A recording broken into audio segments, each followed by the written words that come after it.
ഇന്ന് തന്നെ സബ്സ്ക്രൈബ് ചെയ്യൂ, നിങ്ങളുടെ പ്രിയപ്പെട്ട ഷോസ് കാണൂ.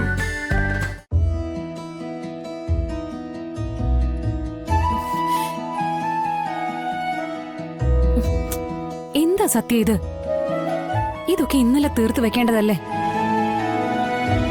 അമ്മയ്ക്ക് നിന്നെ സ്കൂളിൽ വിട്ടിട്ടല്ലേ ഓഫീസിൽ പോകാൻ പറ്റൂ? നീ എന്താ അത് മനസ്സിലാക്കാത്തെ? അമ്മ ഇത് ഇന്നലെ പറഞ്ഞതല്ല, ഇന്ന് രാവിലെ ടീച്ചർ ഇത് ചെയ്യണോന്ന് പറഞ്ഞ് ഗ്രൂപ്പിലിട്ടതാ. ആ, ഇങ്ങനെയൊക്കെ ടീച്ചർമാര് ചെയ്താ എന്താ ചെയ്യാ അല്ലേ? എന്റെ കൊച്ചിനിട്ട് ബുദ്ധിമുട്ടിക്കാന്നേ. ആര് പറഞ്ഞു? ടീച്ചർമാരൊക്കെ പറയുന്നതേ ഇവളാ അവരെ ഇട്ട് ബുദ്ധിമുട്ടിക്കുന്നെന്ന്. കണ്ടില്ലേ, ഇപ്പൊ തന്നെ എത്ര സമയം എന്റെ വെറുതെ കളഞ്ഞ്. ഓ, അമ്മയുടെ ഒരു കാര്യം. ഒന്നില്ലെങ്കിലും സ്വന്തം മോളുടെ പഠിത്ത കാര്യത്തിന് വേണ്ടിയല്ലേ? ഓ, അമ്മയെ പോലെ നല്ലൊരു ജോലി എനിക്കും വാങ്ങാൻ വേണ്ടിട്ടാ ഞാനും ഇങ്ങനെ കഷ്ടപ്പെട്ട് പഠിക്കുന്നേ. അതെന്താ അമ്മ മനസ്സിലാക്കാത്തത്? എന്റെ പൊന്നു ശാലിനി, നീ ഈ കൊച്ചിന്റെ കഷ്ടപ്പാട് കുറച്ചെങ്കിലും ഒന്ന് മനസ്സിലാക്കടി. അമ്മ ഇവളെ വെറുതെ ഇങ്ങനെ സപ്പോർട്ട് ചെയ്യണ്ട കേട്ടോ. ഇതേ, ഈ ഹോംവർക്ക് ചെയ്ത് തീരുന്നത് വരെ എന്നെ പിടിച്ചു നിർത്താനുള്ള ഇവളുടെ അടവാ. ഈ സംസാരത്തിൽ കാണിക്കുന്ന മിടുക്കേ പഠിത്ത കാര്യത്തിൽ കാണിച്ചിരുന്നെങ്കിൽ ഇവള് ക്ലാസ്സിൽ ഫസ്റ്റ് ആയേനെ.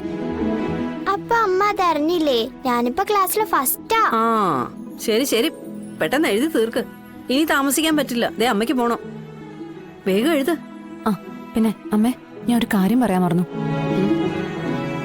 അമ്മ ഇന്ന് ക്ഷേത്രത്തിൽ പോയി വിഷ്ണുവേട്ടന് വേണ്ടി ഒരു വഴിപാട് കഴിപ്പിക്കണം. എന്താ ഇന്നെന്താ പ്രത്യേകത? അമ്മ, ഇന്നു മുതല് വിഷ്ണുവേട്ടൻ പുതിയ ജോലിക്ക് കയറുന്ന ആദ്യ ദിവസമല്ലേ. എനിക്കാണെങ്കിൽ വിഷ്ണുവേട്ടൻ ഈ ജോലിക്ക് പോകുന്നതിൽ ഒരു താല്പര്യമില്ല.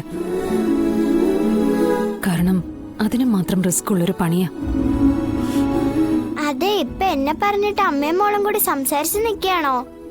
ആഹാ, ഓ, ഇപ്പൊ സമയമൊന്നും പോകുന്നില്ലല്ലേ? കണ്ടില്ലേ, ഇതാണ് അവസ്ഥ. നിന്റെ അല്ലേ മോള്. ആ, എന്നാ പിന്നെ ഞാൻ ഇറങ്ങട്ടെ അമ്മേ. ടാറ്റാ. ടാറ്റ. അമ്മേ, വഴിപാട് ഞാൻ കഴിപ്പിച്ചോളാം. നീ പോയിട്ട് വാ. ആ, ഒന്ന് വേഗം വന്നേ അമ്മേ, ഇങ്ങനെ താമസിപ്പിക്കല്ലേ. ഓ, വരുന്നു അമ്മേ.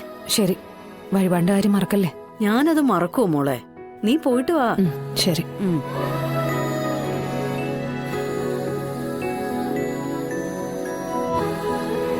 എന്റെ ദേവി, ഈ ജോലിയിലൂടെ എന്റെ മോന്റെ പ്രശ്നങ്ങളെല്ലാം തീർക്കണേ.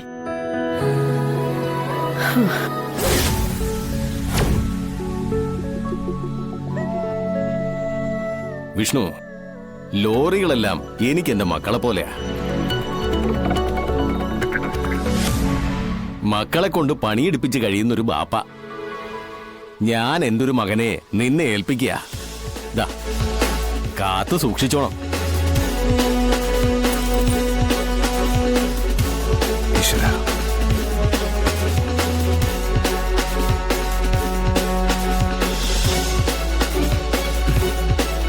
സുബേർക്കയുടെ ഈ മകനെ ഞാൻ എൻ്റെ സ്വന്തം മകനെ പോലെ നോക്കിക്കൊള്ളാം.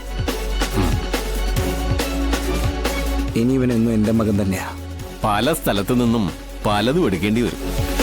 ചിലപ്പോ വീട്ടു സാധനങ്ങൾ വരെ എടുക്കേണ്ടി വരും.